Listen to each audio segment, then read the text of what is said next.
बोले ये क्या बात हुई यार, मतलब हर तरफ लर्निंग और आकर के इंडिया को ही पेल दिया। चलो खैर, नेपाल हांगकांग सिक्सेस में जीत की शुरुआत करता है, लेकिन पिछली बार they were playing better cricket than this time, ये आई मस्ट से। लेकिन ठीक है, as you all know Hong Kong sixes हम एंटरटेनमेंट के पर्पस पर देख रहे हैं, लेकिन नेपाल के लिए और बहुत सारी टीमों के लिए एंटरटेनमेंट पर्पस पर नहीं है, क्योंकि इनमें वो प्लेयर्स आपको देख कर आते हैं जो यूजुअली जिनको मौके नहीं मिलते। और आज इंडिया के खिलाफ एकदम ज़बरदस्त परफॉर्मेंस आ गई। आप सोचो कि पहले दो मैचेस में मिला करके जितने रन बने उतना अकेले इंडिया के खिलाफ लगा दिया। सो पहले दो मैच में अगर दोनों स्कोर को आप मिलाओगे तो कुछ 144 के आसपास बनेगा, 137 अकेले इंडिया के खिलाफ यहाँ पर लग गया। तो इट्स अ गुड थिंग कि भाई यू स्टार्टेड एंड इंडिया का भी हाल ऐसा ही चल रहा है। मतलब यहाँ पर मुझे ऐसा लग रहा है कि इस टूर्नामेंट का जो अगर समरी होगी वो कुछ ऐसी होगी कि भाई दिल भर गया, आगे बढ़ गया। इंडिया ने पाकिस्तान को हराया, उनका दिल भर गया, फिर वो कुवैत से हार गए, नेपाल से हार गए, फिर वो हारते चले गए। चलो भाई एक स्ट्रीक बना लेते हैं। Nepal was losing losing losing, they got an opportunity against India, they were like कि भाई इनको हरा देंगे, एटलीस्ट तसल्ली होगी दिल को। इंडिया को हरा दिया, आई एम श्योर के दिल को तसल्ली हो गई होगी। लेकिन अच्छी बात इसमें क्या है, अच्छी बात इसमें ये सारी तो मजाक और फिजूल की बातें थी। अच्छी बात इसमें यह है कि राशिद, जिनके बारे में हमने पहले भी बात की है, he is the guy to watch for. पिछले टूर्नामेंट में भी हमें, मैं बात कर रहा हूँ एनपीएल की, वहाँ पर भी वो हमें दिखे थे। उसके अलावा मैंने राशिद के बार और भी बात की है, कल हैट्रिक लेना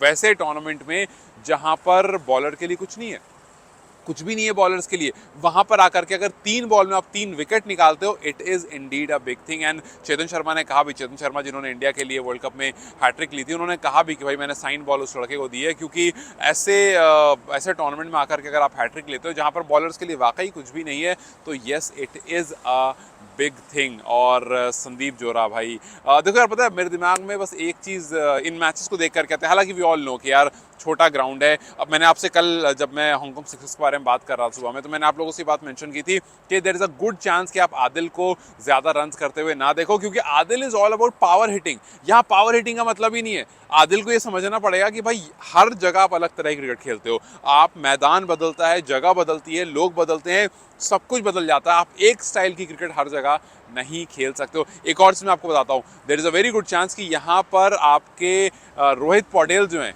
वो अच्छी क्रिकेट खेल लेते। There is a good chance कि यहाँ पर आसिफ अच्छी क्रिकेट खेलते, अनिल शाह यहाँ पर काफ़ी अच्छी क्रिकेट खेलते, बिकॉज मोर अबाउट यही हो सकता है कि यहाँ पर कुशल बुटेल जो है वो आउट हो जाते एक दो बार। रीज़न बीइंग कि जब आप हालांकि Kushal still is a very classical player, but again आप उन प्लेयर्स को जो ज़्यादा ग्राउंडेड खेलते हैं और ज़्यादा रिलैक्स वे में खेलते हैं ना, उनको अगर आप इस ग्राउंड में लेकर आओगे, उनके दिमाग में एक बात रहेगी कि यार कुछ नहीं करना है, टाइम करना है बॉल को सही से। और उनकी टाइमिंग बहुत अच्छी होती है। तो जिन बैटर्स की टाइमिंग अच्छी है ना, जो बॉल को अच्छे से टाइम करते हैं, वो वाले बैटर्स यहाँ पर इन पर्टिकुलर मैचेस में, जहाँ पर आपको पावर का कुछ काम ही नहीं है, अगर आप खेल रहे हो, मैं खुद भी जाकर अगर वहां पर खेल रहा हूं, तो पावर मैं लगाऊंगा ही नहीं। मेरा काम क्या होगा सिर्फ कि भाई जैसे बॉल आ रही है कोशिश ये करना है क्रॉस ना खेलें, जैसे बॉल आ रही है उसको वैसे ही वापस भेज देना है, एंड देन सारी कहानी जो है वो हो जाएगी। और वैसे ही संदीप जोरा, उनको पता है कि भाई वो समझ गए, he has cracked the code and that's why he is scoring runs in almost every matches. And अभी ऑलमोस्ट 150 रन उन्होंने बना भी लिए हैं। सो और it's all about hitting sixes, because उसका नाम भी हांगकांग सिक्सेस इस वजह से है, क्योंकि भाई बाउंड्रीज छोटी हैं और आपको बस क्लिक क्लिक क्लिक क्लिक करना है। हाँ, लेकिन अगर आप कुछ और थोड़े सीरियस बात पर आओगे इन मैचेस, इन टूर्नामेंट से, तो एक बात जरूर आपके दिमाग में आनी चाहिए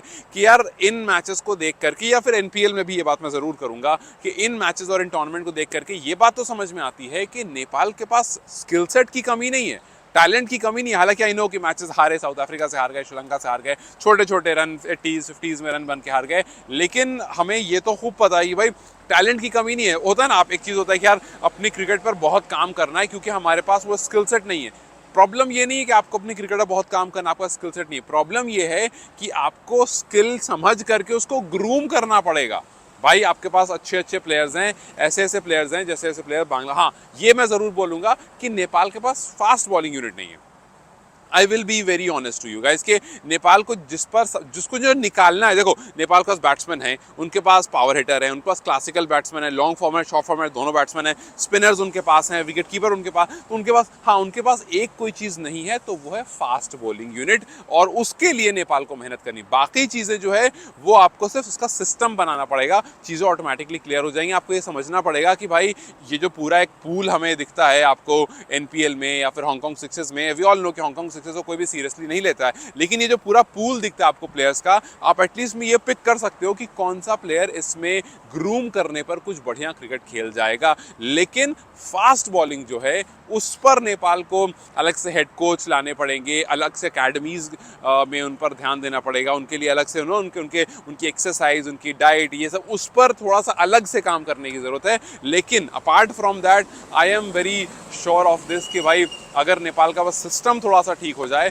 तो फिर they can really go up the order. हमने ओडीआईज में देखा क्या क्या हुआ पिछले आप 4-5 महीनों में, देखो ना क्या हुआ, सिर्फ माइंडसेट का ही गेम चेंज हुआ था ना।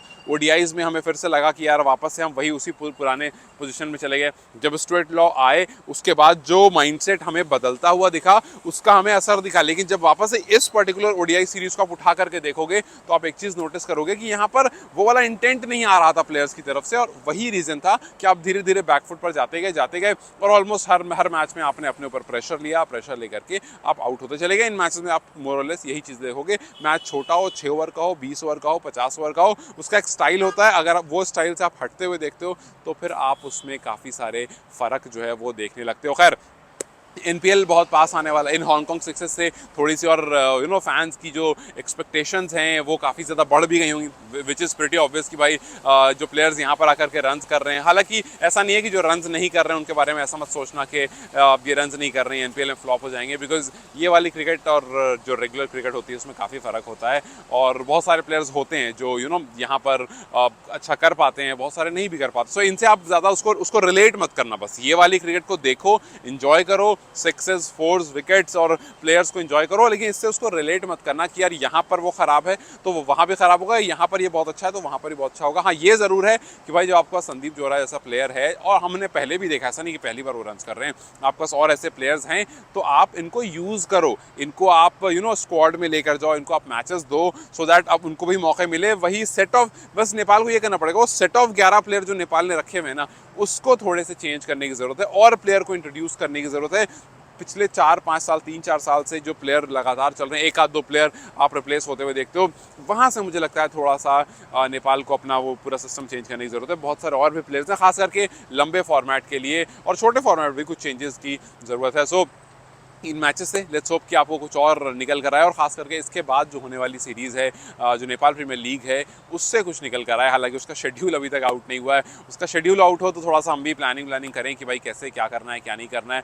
क्योंकि देखो अब जैसे आज क्या हुआ, आज मैं एक मीटिंग में था जिस वजह से मुझे वीडियोज़ बनाने में लेट हो गया। हालांकि मैं बीच बीच में चेक कर लिया करता हूँ और मुझे अपडेट मिल जाता है, बट आपको वीडियो बनाने के लिए unit A separate time, right, तो उसमें हो जाता है। अब जैसे शेड्यूल अभी तक नहीं आया, तो शेड्यूल आएगा तो फिर उससे मैं थोड़ा अपनी प्लानिंग कर सकूंगा कि हाँ भाई कैसे क्या करना है क्या नहीं करना है। सो लेट्स होप कि आपको शेड्यूल भी जल्दी आ जाए, और फिर लेट्स ऑल्सो होप कि ये जो मैचेस हो रहे हैं यहाँ जो आपको प्लेयर्स दिख रहे हैं इससे कुछ पॉजिटिव सा निकल कर आए और यहाँ वाले प्लेयर्स एनपीएल में जाकर परफॉर्म करें, और फिर उसके बाद नेपाल का जो पूल ऑफ प्लेयर्स है वो धीरे धीरे और बढ़े। पिछली बार हमने प्लेयर्स को आते हुए, उनको खेलते हुए और ज़बरदस्त परफॉर्म करते हुए देखा था, लेट्स होप कि इस बार भी हम कुछ वैसा ही देखिए। खैर what's your take on this entire match and what's your take on this के लर्न फ्रॉम एवरीवन एंड उसके बाद आकर के पेल दिया इंडिया को। चलो अच्छी बात है खैर कि a good win, a very fantastic match and a very good victory by Nepal batters. Sandeep Johra rocked and Rashid was amazing by both bat and ball, and